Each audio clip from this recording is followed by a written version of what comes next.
Digging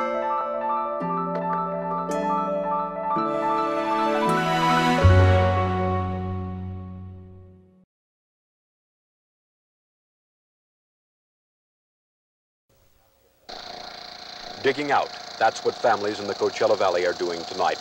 As many as 250 homes have suffered some damage in this, the worst flash flooding to hit here in several years.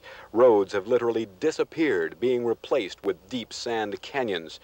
Damage from this morning's downpour is estimated at $20 million, and that will probably go higher. 2 people died in the early morning disaster. Many people suffered minor injuries trying to save their property.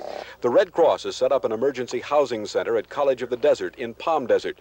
As many as 100 families are homeless tonight. Most of those families are staying with friends, but others are calling on the Red Cross. I talked to a gentleman just a few minutes ago that has cerebral palsy, and we're going to be replacing his braces for him that were lost in the flood. We also can help replace household furnishings. All of this is done on a case-by-case basis. We have caseworkers that will be in here as of Monday morning and start talking to the families and determining their needs. And we will be set up at the College of the Desert for casework as of 10 a.m. Monday morning. Bridges were washed out on Highway 111, disrupting traffic throughout the valley. From the air earlier today, the force of the flash flooding was obvious in Palm Desert, in Rancho Mirage, and in La Quinta. Some people at this point don't know which way to turn. There were fears of more flash flooding here tonight, but the latest weather forecast indicates that rains will hit to the north. But residents of the Coachella Valley are keeping their fingers crossed and their eyes on those clouds. Kim Mariner, Channel 2 News, Palm Desert.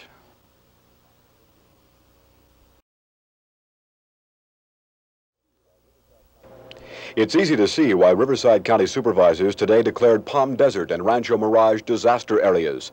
500 homes have suffered damage from yesterday morning's flash floods. Being a resort area, many people have vacation homes here and didn't see the damage until today. Oh. Well, really not as bad as... It isn't? Well, you got... What's the living room look like? Not too bad, just this edge. Property damage is estimated at $50 million. Some people just had wet carpets. They'll dry them out and forget about the flood. Other people lost everything.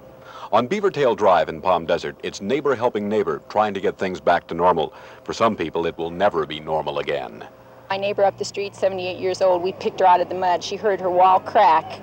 Her name was Mrs. Day. She heard the wall crack and went out the house, and the force of it put her in the street, and my son picked her up and brought her over, and I had some dry clothes that I gave her, and she's lost everything. After 78 years of her life, I picked out 8 boxes of crystal and china out of her house, and that's all she has.